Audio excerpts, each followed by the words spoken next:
Well, this record was a bitch to make for some reason. I mean, we started recording it over 2 years ago. Well, I guess you sort of have to look at what happened to Some Beautiful Garbage on the third record to set up Bleed Like Me, because it was bad timing. For one thing, our record came out right when September 11 happened, and it was weird and awkward for us to go out and try and talk about a pop record or a rock record when you're inundated with this misery on the news and fear, and I mean, the world changed at that point, and we just kept sort of plugging away, and we went on a tour, and I got sick twice. I got healthy and got back on tour at the end of Beautiful Garbage, so I finished out the end of 2002 on tour. And we really jazzed from that, so we're like, we should go in the studio right away. So we went basically right from the road and back into the studio, because we thought, well, let's do this quickly and let's do it like we do it live, and and try to capture that energy, which is great, except we were sort of stuck with this lack of communication in the band. And I think it's like any relationship or anything, you got to work at it, and you got to kind of be aware of what's going on between you and the other people. And I think we kind of lost that, and everybody's just doing their own thing. We went into probably the hardest period that this band's ever been in, because we really were struggling to not just get along as people and face this unspoken pressure of making a new record. It was we had no agreement on the musical direction. We were on a downward spiral for a few months, and it just got unbearable. And I don't know what happened, but it just started spiraling down, and got harder and harder to talk about where the songs were going amongst the four of us. We started arguing, or sometimes not. Certain people wouldn't show up at the studio at certain times. It wasn't really gelling, like the writing wasn't going so well, we weren't getting on so great. We got a little despondent and decided to take some time off and kind of reassess whether we wanted to do this at all anymore. We've been together 10 years. We've been together for 10 years now, and I think we just really needed to take some time out and really reassess why we were in a band. Did we really, want to continue together, and so on and so forth. I just walked in one day in the studio and said, I can't deal with this anymore. I didn't say I quit, but I basically said, I can't do it anymore. I'm going home. I'm out of here. And the only way I could decide whether I wanted to keep doing Garbage or not was to stop and take a break, a long break.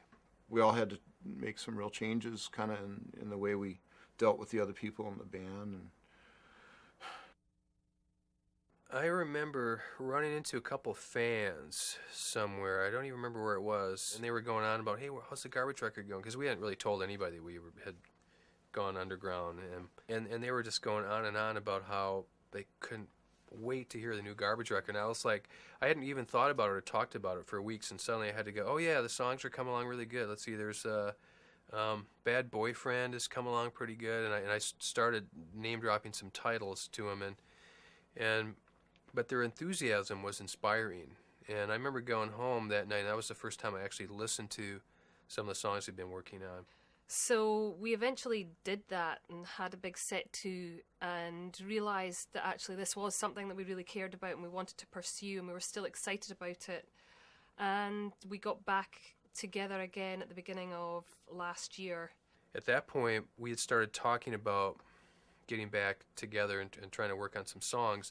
But rather than go back to Smart and do what we had been doing, decided to change things up and bring the band out to here and collaborate with some people, and just to get a different perspective, get a different opinion, different chemistry. We had no idea if it was going to, succeed or fail, but we thought it would be a good experiment. And that's why we decided to try and do some tracks with John King from the Dust Brothers.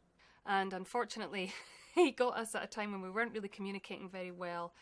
And I think he had a hard time with us in that respect. We didn't really get very much out of that session at all. But it served its purpose in that we suddenly realised we don't need another producer. What we really need to do is come together as a band and start talking about what kind of record we want to make and move forward from there. And we can produce ourselves, and we can make certain decisions ourselves. We don't certainly need any help in that direction. It was just a matter of communication. After that, it just started going much, much better. Turned up guitars, started doing a lot more things, kind of like live takes and not messing around in the studio. We've got a real tendency as sort of studio nerds to overthink things and record too many things and make them sound too good. I was very sort of adamant about how we ended up recording the guitars, because I know how good my guitarists are. They're amazing guitarists.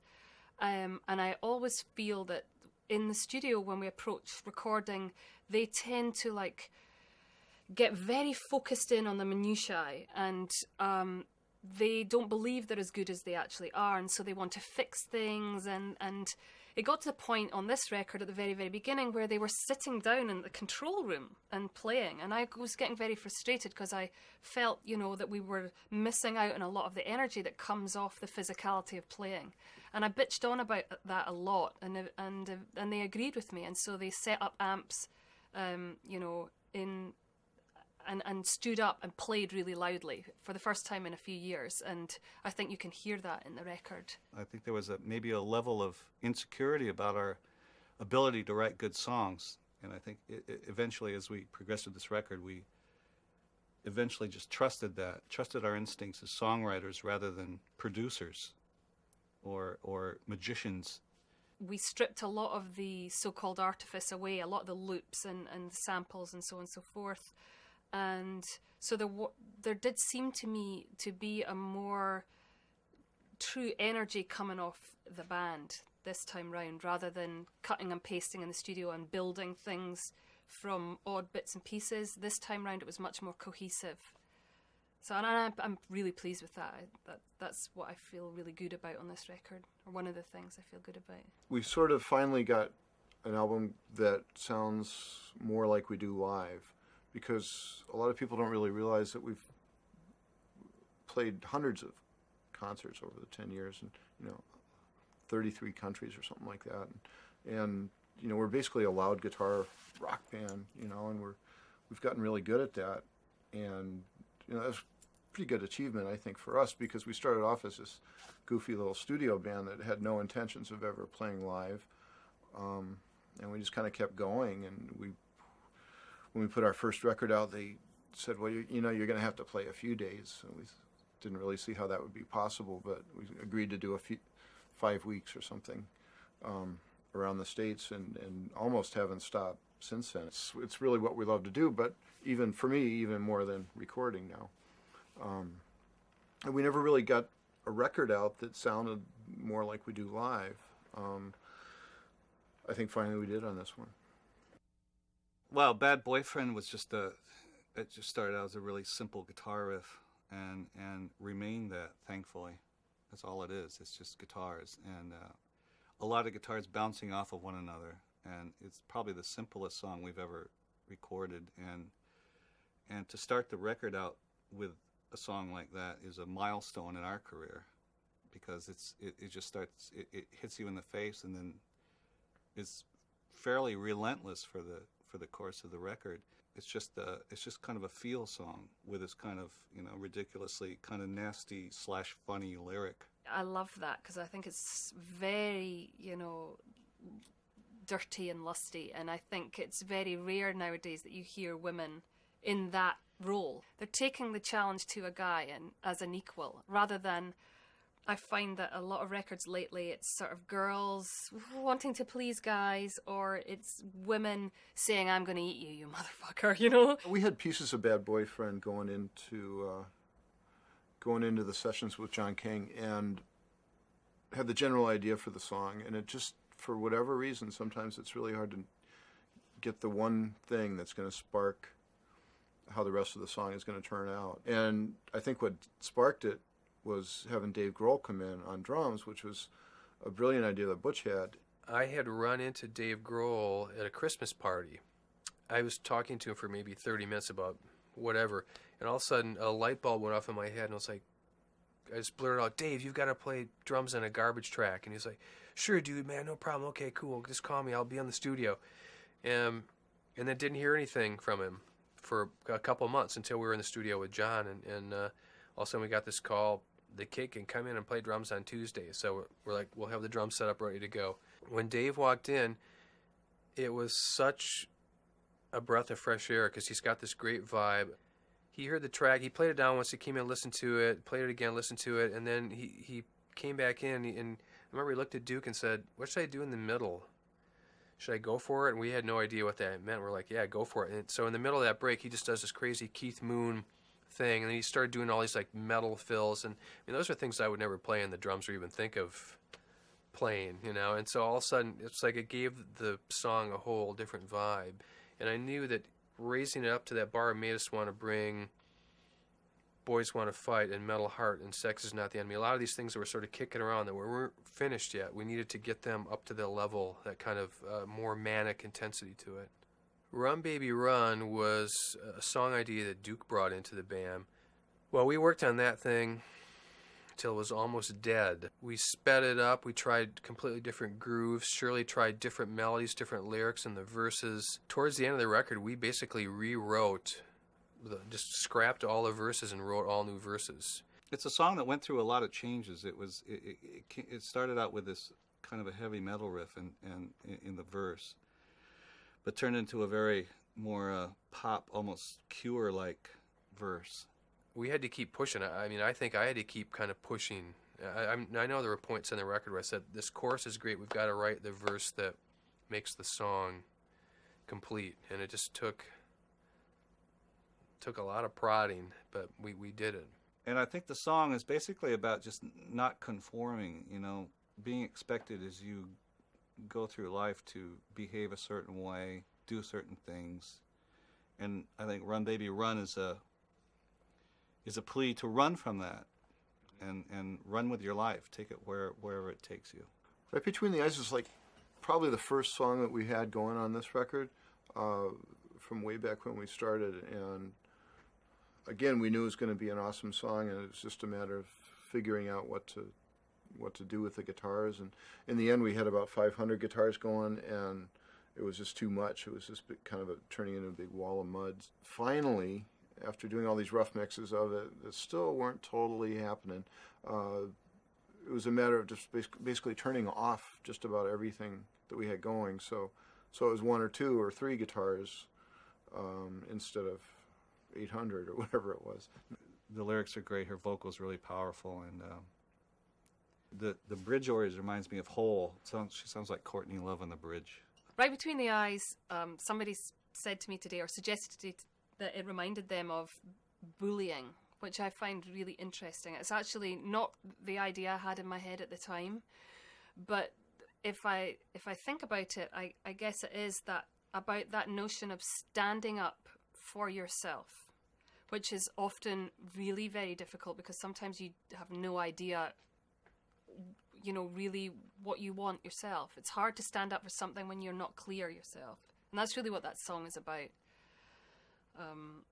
And I'm sort of loath to talk about lyrics. I try to not talk too much specifically about the meaning of lyrics, because I always get really bummed out when I think a song is about one thing and then I discover it's about something completely different. And I really feel lyrics are open to interpretation, and that's the beauty of a song and a lyric. It doesn't have to be really precise, and it can take poetic license, and you can travel time zones and, you know, time frames, and that's what I love about the freedom of writing in a pop context. Why Do You Love Me is an example of a lot of our songs don't totally come together until they're almost finished, and we had the good, you know, the basic tracks for that lying around, and I never really understood what it was about. And that's another one I cannot wait to play live. I mean, it's loud guitars. It's really fast. I can't wait to see Butch try to play that speed live the whole time too. I'm dreading playing Why Do You Love Me live because it's like 160 BPM with all this syncopation, and I'm not in shape to do that at this very moment. But I will once I get to boot camp, which we're starting rehearsals in a couple weeks. So the lyrics and the melodies that Cheryl came up with are great. They're very Phil Spector-esque, sing-songy in the verses, and it's just got that sort of more primal, punky chorus sound. It sounds like a girl group song, sort of sped up, girl group on speed kind of thing. That kind of lilting melody and talking about, you know, I'm not the prettiest girl or I'm this or that. It's a very girl-oriented song. We were mastering that that song. And we edited the heavy guitar riff onto the front of the song. It wasn't there initially. And once we did that, all of a sudden the record companies were like, that's the first single. It sounds fantastic. Because we'd always really loved that song, but nobody really had noticed it up to that point. But once we mastered, they were like, okay, this is definitely your first single. And we were really psyched because it is a very strange single to go out with, because it's a strange sort of, it has that strange middle break where everything just disappears and the whole personality of the song changes and it goes somewhere very dark. And so I'm really psyched that they supported that, because traditionally record companies tend to err towards the conservative, the hit, the obvious hit, which of course, as we all know, is The Kiss of Death. Well, Bleed Like Me, I think we're very proud of that song. I mean, it came together really great, and when we were discussing the title for the record, it's a real go-around with us four, because, one person has one idea and the other three hate it, and so on and so forth, and this was one of the few titles that the majority agreed on. The whole song is about bearing in mind that everybody has their story to tell, and they're all carrying their scars and their wounds, and you have to bear that in mind when you're dealing with other people. It just seemed to me like a great track, like a title to signify this whole body of work that we were putting out there to communicate with other folk. Actually, the lyrics came about from me going to see the movie 13, which I absolutely loved, and it was very close to my own experiences when I was 13 years old, except for the fact that I had a very stable home life. But everything that the protagonist goes through was really pretty much my own experience, and I was at the end of the movie, I was sobbing. Like, I found it really intense, and I went home and the lyrics came out of me really easily and really quickly. Musically, it's really simple. It's basically this little hypnotic riff on the acoustic guitar, and it builds a little bit, but the song never gets too big musically. It stays pretty simple, and because really it's all about her vocals. And to me, what floored me, again, right before we started mixing, at the end, she had just sort of repeated the chorus, and she came in one day in the studio and said, I have this idea for the end, and she said, I want to sound like a girl's choir. And I was like, cool, let's do it right now. And she went in and sang that You Should See My Scars, and it just floored me. I mean, it's still, when I hear that, the hairs in the back of my neck go up. I think it's just an amazing moment on the record. That's one of the best parts of us being in the studio for me, is, seeing these little ideas pop out of, the other people in the band, and sometimes you're totally shocked and surprised, and you just hear something like that, and it's oh my God. Metal Heart was written after we bottomed out, and we had gone back in. I think our management said, trying to get something going, I said, why don't you guys go to Smart for a week and jam and see what comes up? And we're like, none of us wanted to do that. Well, we went in, and Duke started playing that little riff, and Cheryl had some lyrics in her notebook and stuff, and started singing some things. I wish I had a metal heart, with this piano thing, very lilting kind of thing. I think Steve said, I just worked on I was just working on this really fast guitar line with almost exactly those same chords. And so we just said, cool. And we just sped it up and went with that whole approach. So that really kind of haunting melody, kind of sweet melody over a piano would have been kind of expected, but putting it over this, pounding 4-in-the-floor drum and these huge guitars is something that we like to do. The contrast between the two is much more interesting than keeping it too sweet. And Shirley's lyrics on that are that perfect blend of being political but not overtly political. I love how easy it was. You always love the songs that come together the easiest, and that one just clicked immediately. It has some mystery to it, which I like, which is a strange sort of thing to say, but the lyrics are somewhat strange and don't necessarily make a lot of sense, but I'm proud of that song. I think it's really powerful. And I think a lot of her lyrics are getting much more pointed and more topical, but not trying to hit you over the head and be preachy by any means. Just, it's just it's her opinion and kind of her viewpoint. But I think it's good because that's kind of where the world is at, and I think that's kind of where Metal Heart and some of the other songs on the record are definitely moving in more of a talking about, the world that we live in. Sex is Not the Enemy is kind of a manifesto, and I had no idea it was until I looked back and thought, oh my God, this actually really is sort of an anthem to, my sexual politics, I suppose.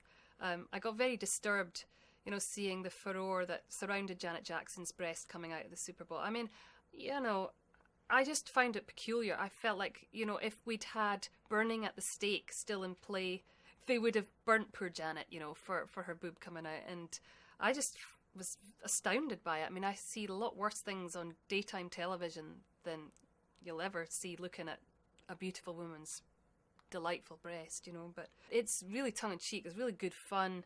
And it's just a party song. At first, it wasn't supposed to be anything much more than a sort of fun party song.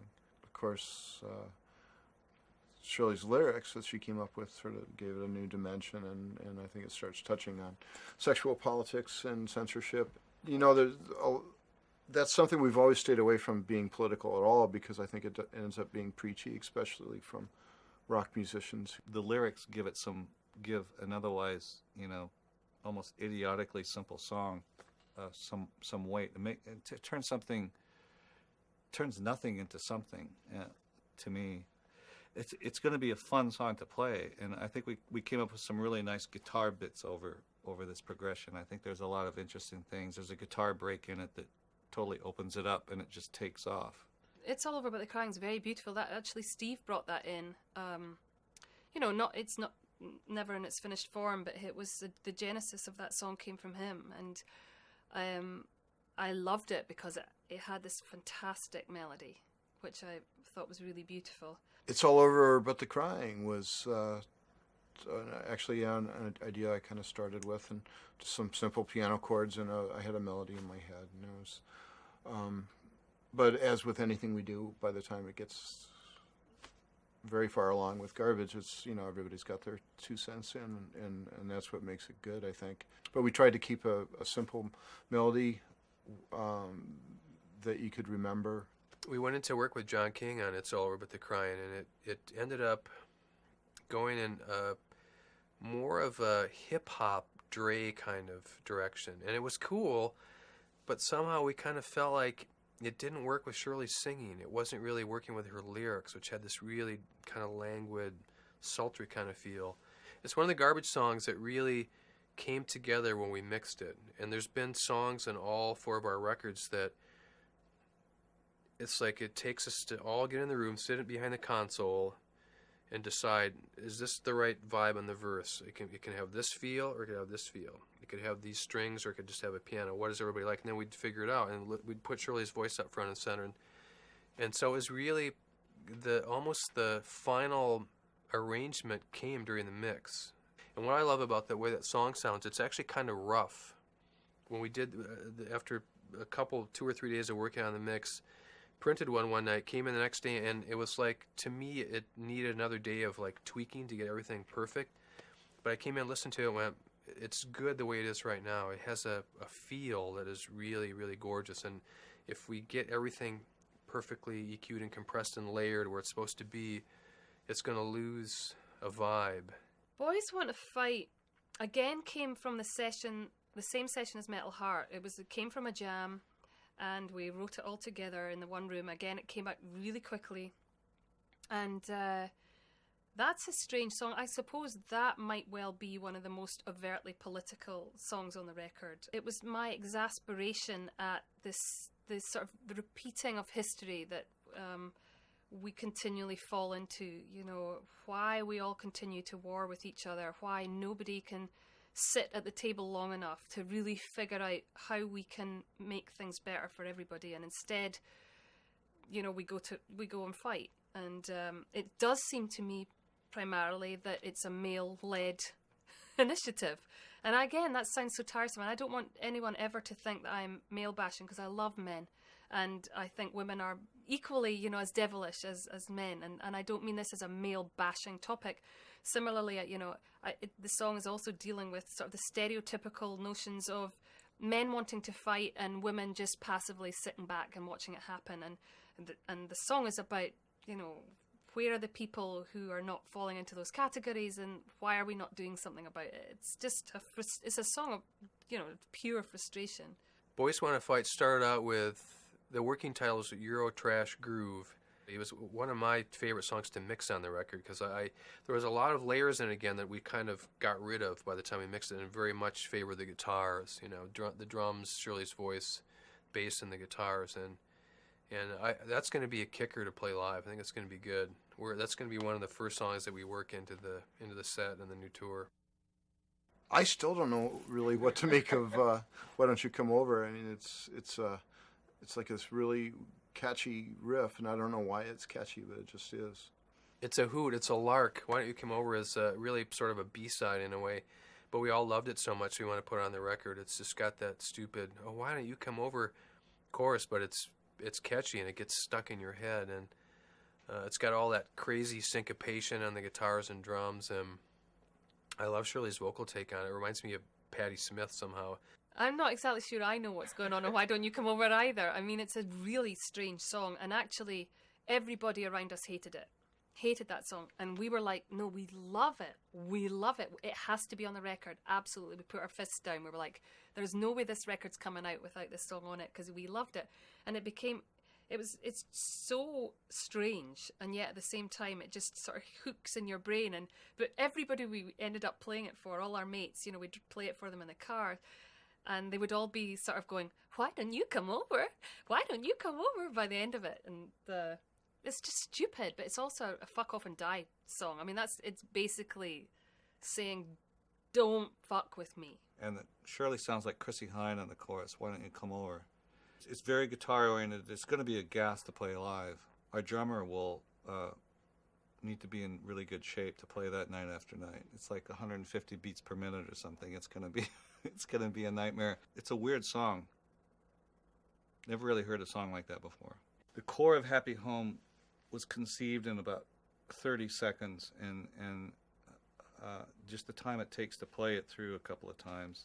It's a good combination of being almost a simple folk song and then blowing it up into this orchestral thing at the end. You take your chances when you do something like that. It can either be overblown and pretentious, or it can kind of work. And I think we got lucky in that. I think it kind of worked. You know, when you're in the studio, you lose your mind. You have no sense of reality whatsoever. And we added some strings on at the very end of it, and we all got hypnotized by it, because it was the very last thing, or one of the very last things we recorded, and we got hypnotized by the strings, and we were just like, oh no, just let's keep it going. Let's just keep it going. And we did. And yeah, I mean, I don't know why it goes on for so long, but for some reason it feels right to me. That just has to be the length of that song. We seem to have a tendency in the band to kind of want to finish our records with these atmospheric, drifting off into space kind of endings on the last song. I don't know why that is, but we've done that a lot with our live shows too. Early on Bleed Like Me, we wanted to end with like something ferocious sounding, but again, by the time we'd gone through the process of writing the songs, I think we wanted something that felt meditative and soothing and like you were home. It's about sort of acceptance to a certain degree. But it's really this probably the blackest, darkest track on the record, and yet it sounds quite beautiful and uplifting. Well, lyrically, I'm not really sure exactly what the rest of the band thinks Happy Home is about, but I think it's very meditative, and in some ways it's talking about the band. Not literally, but that's the kind of sense I get from it, especially after the suffering that we went through amongst the four of us. It's supposed to be a hopeful record, I think. We went through a lot making it. It was very difficult, and I think, of all the things that we've done in the band, I think probably our greatest achievement is just sort of still being together now. And that's what it was all about at the end for us, was we're still standing. We're still a band. It's been 10 years, and we want to keep going. And this record, I think, in the end reflects the kind of strength we were able to find with somewhere inside ourselves, I guess.